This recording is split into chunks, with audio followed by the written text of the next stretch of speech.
Hey, what's up everybody? It's Kellen here from Start Your Systems again, and welcome to another MX vs. ATV All Out career mode gameplay, continuing on with the MX vs. ATV 250 Nationals, and gonna try to wrap up the last 4 rounds today.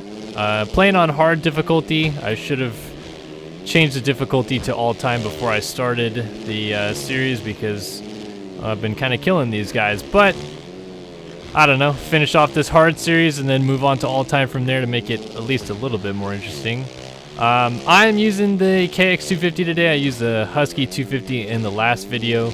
I've actually now gone through and gotten all of the up-to-date current DLC that's available on the PC, so I will do a separate video most likely showing all that off. But today I'm using the KX. Why am I using the KX? Well, the KX gives you the most options graphically. So as you can see, I'm using, I believe it's actually an N-style kit, but they have 4 or 5 options to use for the 250F, and then I think even more, like 8 or so options to use for the 450. So not too sure why they don't have the Husky stuff out yet. I'll probably talk about it in the little DLC update video that I'm going to do for all of these DLCs and what they have coming and what they've talked about on their social feeds and stuff like that. Just a quick little snippet. I'll probably link the video when it comes out on this particular video, so you can check the description if you want to see that. But yeah, getting a little bit more used to this game, I feel like. Still a bit of a challenge, but I'm learning. Getting it down. This whole manual transmission thing is also very tough to get used to, because sometimes, like I've said in past videos, it just kind of decides to shift on its own. It seems like third gear is very, very good all throughout the track. There's a couple sections, especially on this track, that it seems like you kind of run out of that gear, so had to shift up to 4th. But for the most part, third gear will get you around where you want to go. And you can just shift down and rail through corners, no problem. Whoop, shifted the wrong way. I was trying to go to 4th. So they have released patch 1.04 for this game at this point. They expect to have 1.05 out relatively shortly, and that is again going to be more bug fixes, hopefully some lag issues solved. Not too sure where they stand with the Xbox One users. I know a lot of you guys out there that play Xbox One have been profusely telling me that Xbox One is still having those lag issues. Unfortunately, I'm not sure 100% when those updates will be available, but I know that they're coming soon. They keep talking about them being released soon, so expect those out soon, and then hopefully that'll take care of the Xbox One problems. But in the meantime, they are still releasing DLC for all platforms. It seems like it's coming out a little bit earlier on console, actually. So myself as a PC player, for the most part, getting a little bit behind the schedule, I guess, with the DLC stuff, but no biggie. Get it when I can. Could get it on PS4, but play mostly on PC, as I said. I get also a lot of people that, since they've maybe started watching my videos, in the first video I did in this game, actually, I talked about my gamer tag, which is OSARI, O-S-A-R-I, on the PS4, so you can add me, but as many of those people who did add me have found out so far, I don't particularly get on PS4 very often to game. My PS4 is primarily used for like Netflix or YouTube or anything along those lines, but I do play games on there occasionally, so if you add me, sometimes I might be available to play with you. Getting deeper and deeper into playing this game though, and I feel like the more I play it, the more comfortable with it I feel. I know a couple of you guys have suggested me to edit some of the tuning options. At some point I'm gonna sit down and like figure out all the tuning, but really what I wanted to do before I even got to that point was just bang out the career mode. Like, let's get through it, let's do all the career mode options that are available, get all the racing and stuff done, so that way I can also purchase all the bikes, because I wasn't one of the pre-order guys that got the 100,000 moto points.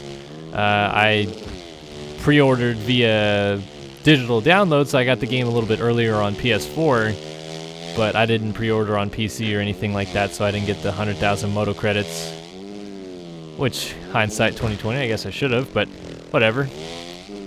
That means I have to earn my credits and be able to upgrade my bike the hard way, which I haven't completely updated this 250F yet that I'm riding. It's a few steps shy of being completely updated. A couple things that I still need are suspension upgrades, a full engine upgrade, just a couple things like that. Nothing major done on the bikes, but like I said, once I get all the tuning aspects available to me and I can properly tune the machine, that is when I'll sit down, figure out tuning, do a video for y'all, and kind of get that all figured out. For now though, just doing career mode, showing you guys off the new DLC so you guys can check it out for yourself if you want. Each of these bikes, like every single bike, and I'll explain this in the video that I do, is $299. So even this one 250F that I'm riding that I probably will only ride for this video and nothing more, is still $299, so basically $3. So the whole pack altogether, $299 times 8 is $23.92. Plus tax, I think, is included. So it is up to you whether you or not you wish to spend that for it. In our case, because we are a primarily motocross gaming channel and we like to show off what's available to you fine folks out there, we forked over a little bit of the dough. Why not? But you don't necessarily have to. What it does do that's kind of cool is it does give you the option basically to pick the bikes that you want. I know some people are like really die-hard towards one brand out there. Just for example, I have a friend who lives very close to me that is all about Kawasaki's. He owned a Yamaha forever, but suddenly is into Kawasaki's. I don't really have a preference. I've ridden every single bike brand out there. Well, all the 6 major ones, I should say. I haven't ridden like a Beta or a TM yet. But I've ridden all 6 major brands on different levels. Like I haven't ridden every 450, but I've mixed 250, 450, and 85 a couple times. And I don't have a preference. I ride a Honda now because, well, I got a 2002 CR250 that I got, and it was in great condition, but I went through and rebuilt it, added some stuff, and now it's just a fun little play bike. Like, I don't take it too seriously. I go ride on the weekends when I can, and it's a good, fun bike to ride. I don't particularly love 450s because they're easy to ride, but I'm not the biggest guy. I weigh 145 pounds, so a 450 kind of rips my arms to shreds after a lap. So I wanted to get a 252 stroke because it's easier to ride. Well, not easier, but easier to stay on top of, I should say, and not have the power pull you out from underneath it. So anyway, long story short, I'm not partial to one brand. I ride a Honda now. I rode last time I was riding a KTM. I've ridden Yamaha. My brother had a 450 Suzuki that I rode a lot. I've ridden a Husky 125 once before. So that was the Husky, and then I also rode a KTM 250F a long time ago. Did I mention that already? So one brand I haven't mentioned, I'm sure. Yamaha, maybe? I don't know. Everybody's ridden a Yamaha, I'm sure. I have 3 or 4 times. So I'm not partial to one brand, but I do know some people that are like, I am a Honda man for life, I am a Yamaha man for life. And so that's kind of cool that MXers ATV gives you the option to not have to purchase a Suzuki, but still, you know, get a Yamaha. And in that case, you get, I don't know if Yamaha is going to be announced, but let's just say it is, and they decide to have the 250, the 450, and the 125 included in the game. And basically, you spend $9 extra to have all the the bikes of that one brand that you want in game. And for the PC's sake, this game came out at a discounted rate. So basically, you're getting everything you want out of the game for about full price. I'm not saying that that's the best way to go about it. I'm not really trying to defend MXers ATV here, but that is one cool feature of the way that they pour out DLC, is that they give you the option to kind of complete the game your own way. So I don't know. It's hit or miss. It's definitely a bit of a money grab. for what reasons I talked about in my last video. It could be a couple things, but it's cool that they're at least giving us the option for the bikes, and I'm sure that they do plan on having other DLC. I also saw they made a tweet a couple days ago talking about adding new game modes. So if you remember back in like the MX Unleashed days, even going back to ATV Off-Road Fury 2, which was also a Rainbow Studios, or like any ATV Off-Road Fury game, which was from 2 until 4, I believe, was a Rainbow Studios production. Those guys used to have games, like tons of mini games that you could play. I think ATV Off-Road Fury 2 and 3 both had like soccer and a couple things like that, hill climb. Obviously they have waypoint racing in this game. Just things like that were a part of the game that I think they are going to start bringing back as part of it. In MX vs. ATV Supercross Encore, they also had DLC tracks, so they had, you'd get like a 4-pack of tracks for, I think it was $9.99. I'd have to go and look that up again. Get a 4-pack of tracks, Supercross tracks obviously because it was Supercross Encore. And so I'd imagine they're going to do that. A couple different things that we can expect DLC-wise out of these guys. But of the DLC that we have right now, you can, like I said, check out that other video that I'll have posted up that kind of shows off a little bit about the bikes and what they've released so far. I will be sure to link it in the description.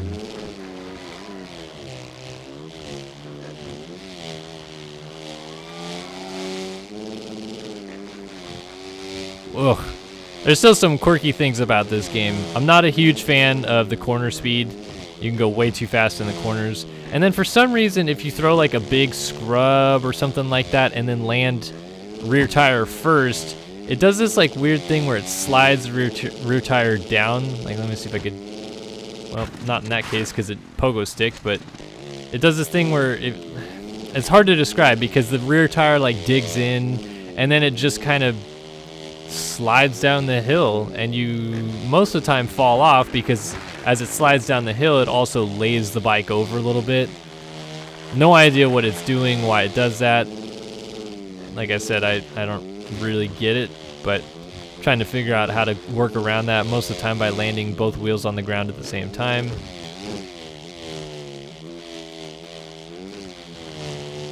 I have a friend that plays this game too. His name is, well, we'll just call him Stocksy. He's a kind of a MX Simulator OG type guy, and he is effing fast at this game. I might link one of his videos in the description as well. He rails some of these tracks, and I just don't get it yet. Maybe I haven't played the game enough, but he's posted a couple videos up of how he does some of the fast laps on these tracks. I think this one is one of the tracks that he did. He did the track that I did last as well, and he rips.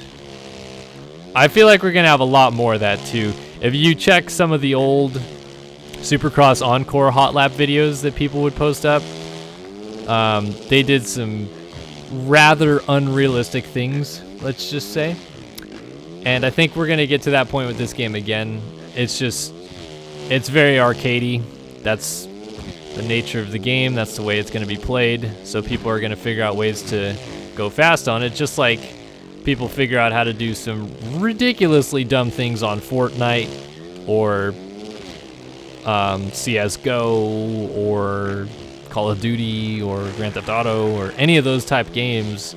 People have figured out very unrealistically exaggerated things to do in those games respectively. So I'm sure we'll see kind of some unrealistic lap times and tricks and stuff being put out, which I've already seen a couple things. Like one of the things I did day one of this game that I thought was kind of stupid, and I did a live stream where I did this in the live stream, but I caught enough air and was able to land on a spot that worked well enough that I didn't crash, where I was able to jump, backflip, and then stop the backflip mid-rotation and then front flip.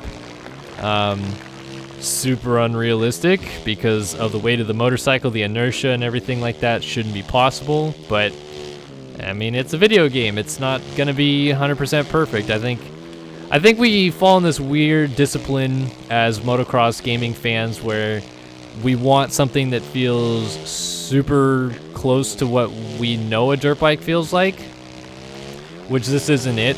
And I'm not saying MX Simulator is, I'm not saying MX Bikes is. I don't really think anything really close to the perfect sim has been built for motocross yet.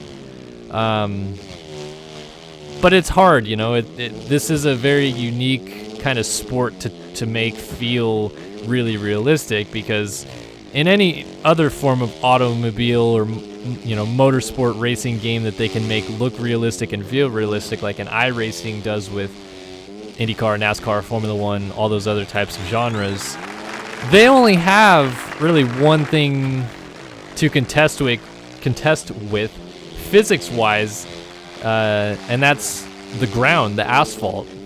The asphalt is usually unchanging in those games, and you have to do things to the vehicle to react to the asphalt.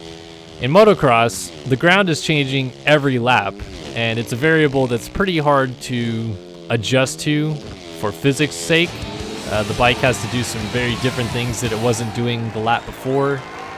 And terrain deformation has gotten better and better and better as the years have gone by with these games. I feel like this game does a pretty good job with terrain deformation, but you still get these weird nuanced things where the bike will react in ways that it probably wasn't expecting to have happen. It'll get kicked, it'll do weird quirky things that don't happen in real life because, well, this is still a video game, so the things that happen in real life aren't going to happen the same way in a video game based off the physics engine you build. Even if you built a complete, perfect physics engine, I think you still run into the problems that the ground changing and doing weird things would mess up with the bike and stuff like that. So, you know, it's not just like an NFL game or an NBA game where a lot of the same things happen over and over again, the same throws to the, you know, wide receiver, the same three-point shots from beyond the arc.